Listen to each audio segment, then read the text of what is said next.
If you've ever driven an old car at nighttime, you know that the lights absolutely suck. So in this video, I'm going to be bringing this car into the 21st century by upgrading all of the lighting. For the headlights, I'm going to be installing a Morimoto Mini D2S HID projector adapter kit.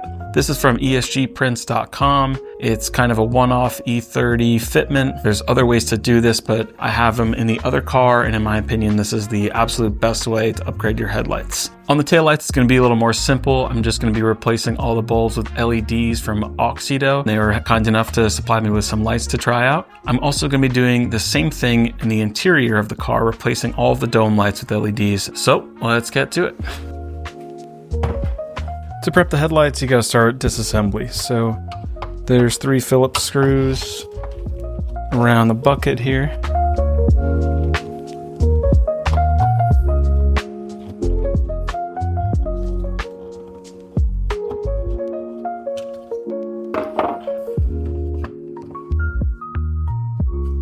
So all we really need to do is replace this projector unit with the new Morimoto unit. And you can see they're fairly similar looking, but the way they fit up is obviously not the same.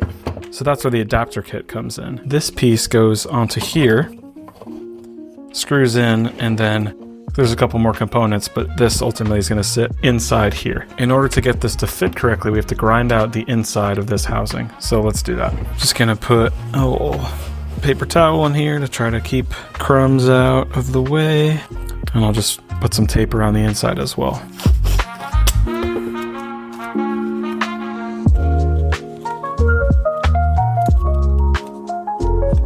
So I've done this before using a sanding drum, but I'm gonna try a bit like this. See how it goes.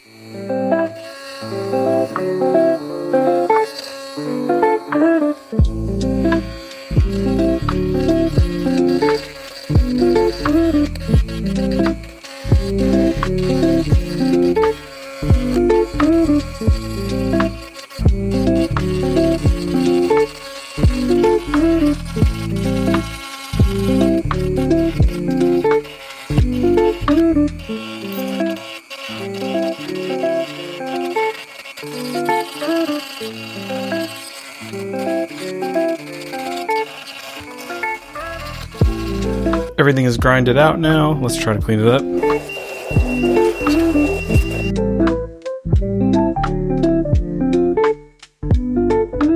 Next up, we're going to prep the adapters. So this metal plate goes onto here, a breather goes on here, this grommet for the bi-xenon wiring goes onto this, and a little sealant goes around the edge.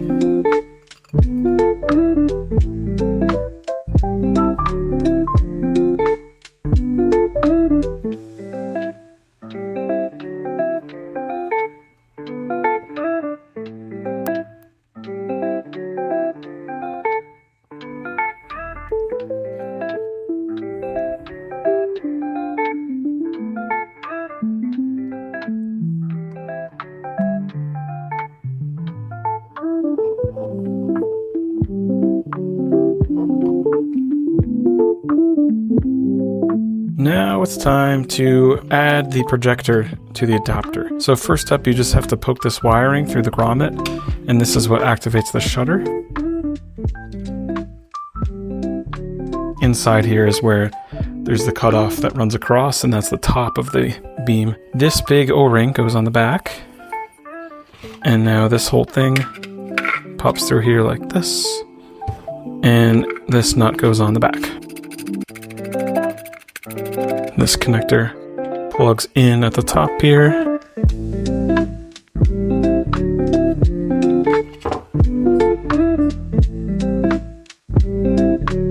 Now all we need to do is put the bucket back into the light, and we're all set.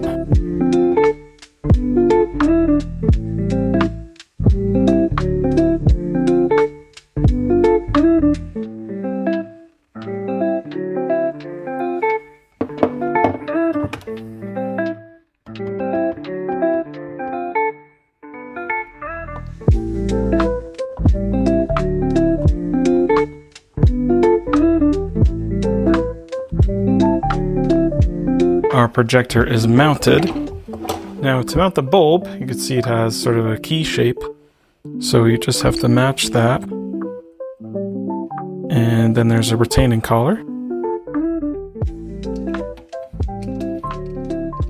And last is the igniter. This guy goes on and locks with a little twist. This wire here is going to go into the ballast, which is in this box.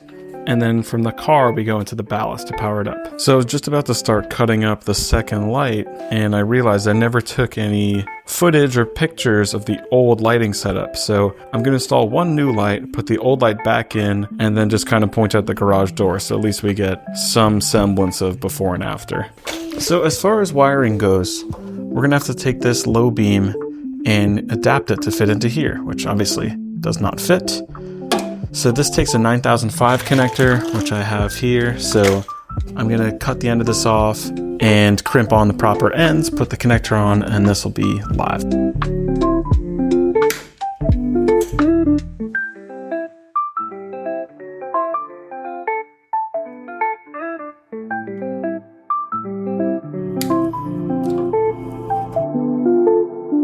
I'm going to crimp this guy on here. This is for a 9005 connector, and it sits in the crimper like this. So the outside part grabs the jacket and the inside part grabs the copper. Alright, so that kind of worked. It didn't grab the rubber part, but I can just do that with different pliers. Got this connector sorted out now, and the trick is to just pre-bend the tabs a little bit before you put it into the crimper, and then it works fine. Next, I just need to splice this into my high beam wire, and this will plug into the shutter control.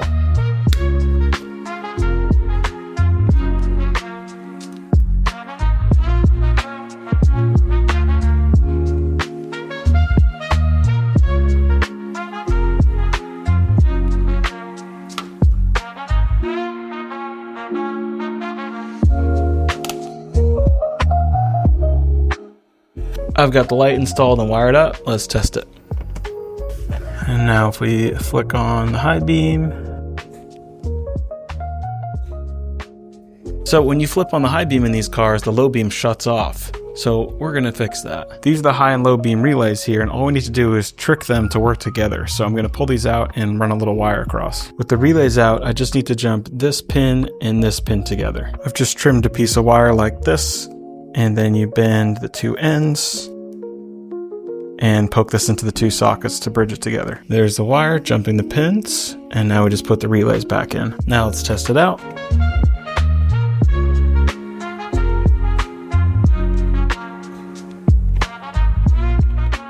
Obviously the new light is not adjusted properly, but I thought this was a great demo showing the difference between the old light and the new light. The new one is just so crisp and clear in comparison. It really lights up everything.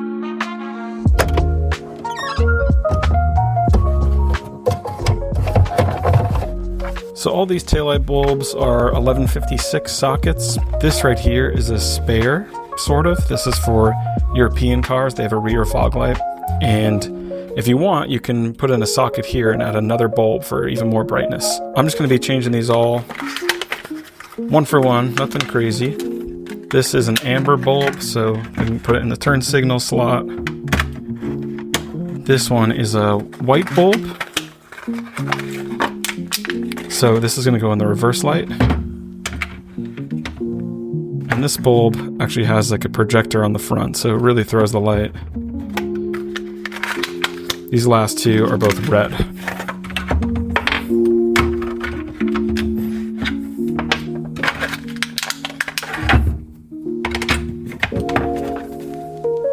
So while we're in the back, we'll just take care of the trunk lights as well, because these are super easy. We'll just pop it out. Here's the bulb. And here's our new bulb.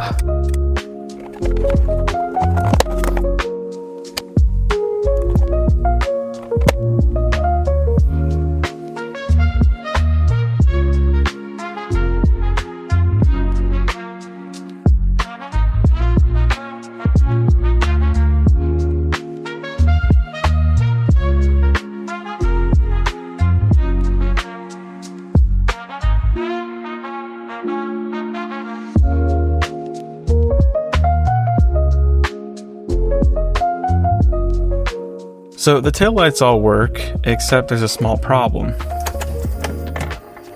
all the check lights go on. And that's because the car is expecting a certain amount of watts to be on the bulbs, and the LEDs are different, so it thinks there's a problem on every single light. So we're gonna have to fix that. Now there's more than one way to do this, and one pretty easy way is to put a load resistor in, which is when you take a resistor and put it across the bulb and the ground so the car thinks it's a bigger load. That's not the best way to do it. It definitely works, but the proper way to do it is to take out the check relay back here and modify it. So I'm going to show you how to do that. This box right here is located in the trunk right behind the antenna. Lamp and controller garage, obviously. And what this does is that it checks if your bulbs are out. I'm going to open it up and then show you how it works.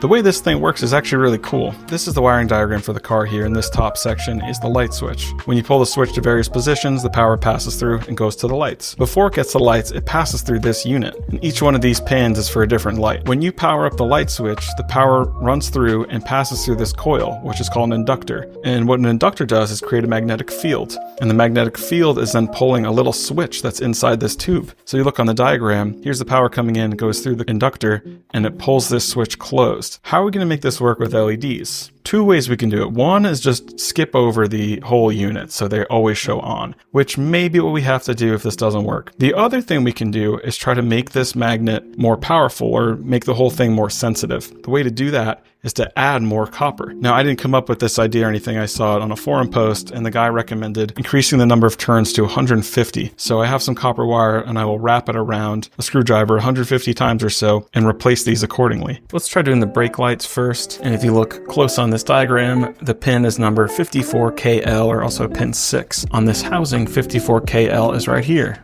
aka this bottom right pin. Is see where this goes on the board and follow the trace so I know which inductor matches to that light.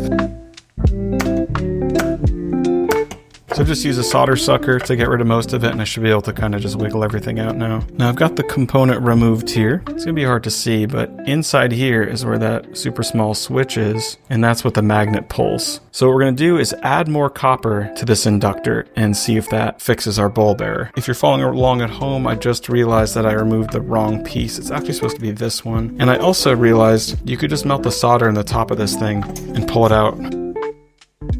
Yeah, that's a little bit easier. I'm just going to solder the end of this wire onto my inductor and start wrapping.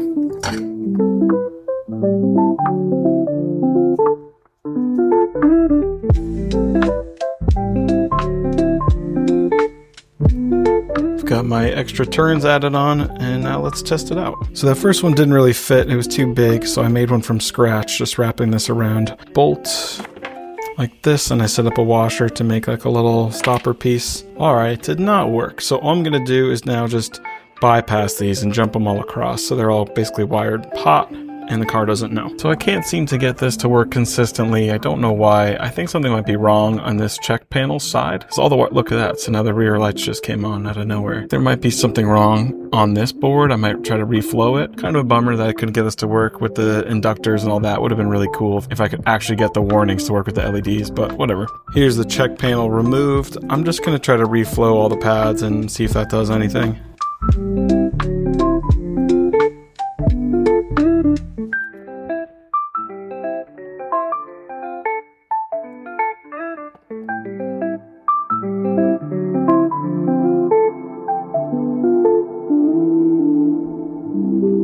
Let's see if that did anything. This check light never used to work, so that's cool. Wow, that actually made it work. Pretty cool. So I couldn't help myself but think that since now that the check panel is working, that I should retry my new inductor thing. So I just pulled out one of the brake lights, and right there it lights up, which is normal, and you have to press the brakes to test. And it's still lit. It knows I'm missing a bulb, which is true. I removed it. So now, put the bulb back. If this is working correctly, the error light will be gone. So now let me just reset it here. Brake light, and I'm gonna press the pedal and it should go out if it's working. Hey, it works. Cool. So I ended up building inductors for all of the circuits and everything works. Pretty cool. Check it out. No error lights for the rear, and you'll just have to take my word for it that it works, but I did try taking bulbs out and retesting it, and the light does pop up if the bulb is out. So it works for LEDs. Now the next problem is this. The turn signals flash rapidly because of the bulbs, so now I'm going to change out the turn signal relay. The turn signal relay is located behind the steering wheel, basically. It's like inside the column. Let's get this baby off and open it up.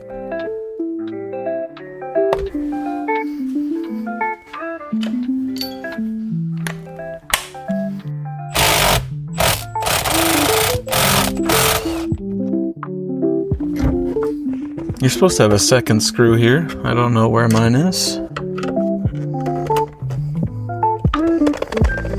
And now there's two more screws on this bottom side. Can't really see them. Huh, okay. Well, I guess there's only one.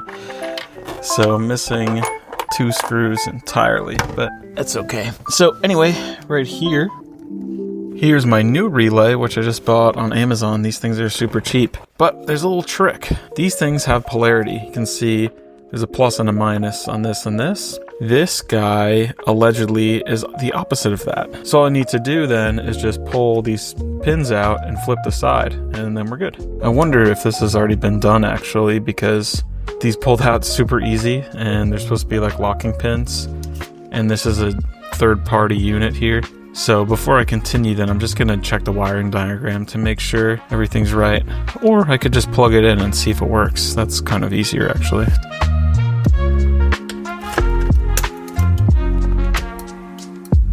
And just like that, it's working. Okay, that was super easy.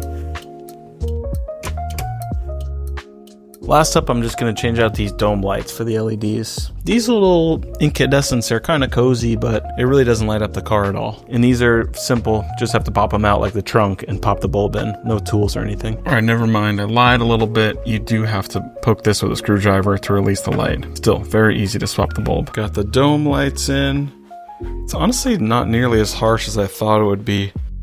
I'm not really a fan of this white light. These are 6500K. In person, it's really not bad at all. I would love if they made like a 27 or 3000K. That would look so good. If you're the type of person that likes a period correct, or you just like the warm lighting, you won't like this. But it's very, very easy to install. And if you want it to be bright, this will work. So the question, of course, is this worth all the trouble? The short answer is that it depends. If you just drive your car around town on the weekend, during the daytime mostly, don't bother. You're good with your regular light. If you're going to drive these cars in any sort of capacity where you're going to be at nighttime fairly often, I would say it's an absolute must to upgrade your headlights at minimum. The regular headlights are just useless and completely dangerous. The taillights are also really nice to upgrade because in these little cars, people just don't see you. Everyone's used to these giant trucks and all the big cars on the road. So anything that's going to make your car a little more visible, I think is totally worth it. For the interior lights, it is nice to have brighter lights. Really not necessary, but depending on how you use the car, could be nice. The trunk, I think, is great to put in the bright lights because if you're grabbing tools or whatever you may have in the trunk, it's actually nice to have some bright task lighting. So I think that's worth it. But yeah, just these little quality of life things make these cars a lot more daily drivable, and anything to make it a little bit more safe, I think, is really worth it because there's really nothing you can do to make these cars safer other than upgrading the lighting. So yeah, thanks for watching. This video may have seemed like it's kind of simple. It's just changing the lights, but this took me like 3 weeks to make. I mean, the part with the check panel video is just a few minutes, but in reality, that took me multiple days. It just takes forever to make this stuff. So yeah, I appreciate you watching, and see you next time.